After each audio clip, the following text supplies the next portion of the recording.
Hello everyone, তোমরা কেমন আছো? আশা করছি ভালো আছো। আমিও ভীষণ ভালো আছি। আর তোমরা সবাই আশা করছি ভিডিওটা দেখে বুঝতে পারছো যে এখন আমার লাইফটা এতটাই বিজি হয়ে গেছে যে তোমাদের জন্য প্রায় কত মাস পর একটা ভিডিও শেয়ার করলাম। আর তাছাড়াও এই ভিডিওতেও দেখো সব কিছু ঠিকমতো আমি রেকর্ডিং করতে পারিনি। যেটুকু পেরেছি সেটুকু তোমাদের জন্য শেয়ার করলাম। আশা করছি তোমাদের ভিডিওটা দেখে ভালো লাগবে। এবছর আমার প্রথম নীলষষ্ঠী, জীবনে প্রথমবার আমি নীলষষ্ঠীর উপোস করলাম। যেহেতু এটা বেবি হলে তারপরেই করতে হয়, তার আগে করতে নেই। এরপর আমি সকাল সকাল ঘরের পুজোটা সেরে নিয়েছিলাম। এরপর মন্দিরেও যাব, মা আমি সোনাকে নিয়ে পুজো দিতে। তো বিষয়টা হচ্ছে এখন জীবনের বলতে পারো সমস্ত কিছু চেঞ্জ হয়ে গেছে, আগের মতো আর কিছু নেই। তো এটা সত্যি কথা, বেবি যতদিন বিছানায় শুয়ে থাকে সেটাই হচ্ছে একটা সঠিক টাইম মায়ের রেস্ট নেওয়ার বা সমস্ত কিছু করে নেওয়ার। যখন থেকে নাকি বেবি হামাগুড়ি দিতে বা চলতে শুরু করে, সত্যি জীবনটা খুব ব্যস্ত হয়ে ওঠে। তো তার মাঝখানে সত্যি বলতে আমার ভিডিও করতে কোনো অসুবিধা হয় না। আমি ওকে কোলে নিয়ে সব কাজ করে নিই। বিষয়টা হয়ে যায় যে এডিট করা, তো সেই জন্য কোনো ভিডিও শেয়ার করতে পারি না। তোমরা ভিডিওটা দেখে বুঝতেই পারছো কী সিচুয়েশানে ভিডিও করেছি বা পুজো দিয়েছি।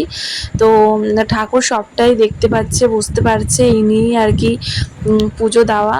আর সবটা একা হাতেই সাজিয়ে গুছিয়ে দিয়েছি। কেমন হয়েছে অবশ্যই জানিও। আর সবটাই গাছের ফুল।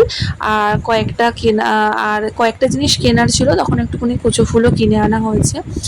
বাকি ফুল দেখো আমাদের সবই গাছে হয়েছিল, সেগুলো দিয়ে সুন্দর করে পুজো দিয়েছি। আর আমার সোনামাকেও কিন্তু ছোট ছোট পায়ে আলতা পরিয়ে দিয়েছি। দেখো ও তো ভীষণ মানে পুজো করতে ভালোবাসে, কারণ যেহেতু ওই ঘন্টাটা বাজাতেও ভীষণ পছন্দ করে আর সারাক্ষণ ধূপ নিয়ে ঘোরাতে থাকে।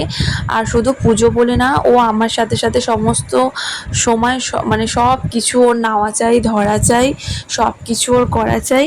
আর আমি ওর বাচ্চা মানে যেহেতু এখন এই যে এই সময়টা বাচ্চাদের এই সব করারই সময়, তাই কোনো কিছুতেই আমি ওকে বাধা দিই না বা কোনো কিছুই মানা করি না। ও যা ইচ্ছা তাই করে, শুধু একটু সাবধানে সাবধানে রাখি।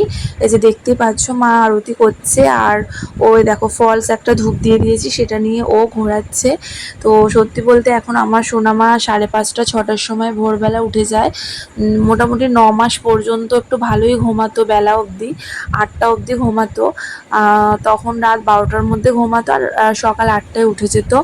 কিন্তু এখন 9 মাসের পর থেকে, যবে থেকে ও 9 মাসটা ক্রস করেছে তবে থেকে এই যে মানে এই ভিডিওটার যখন করেছি তখনও বয়স ছিল 1 বছর 3 মাস।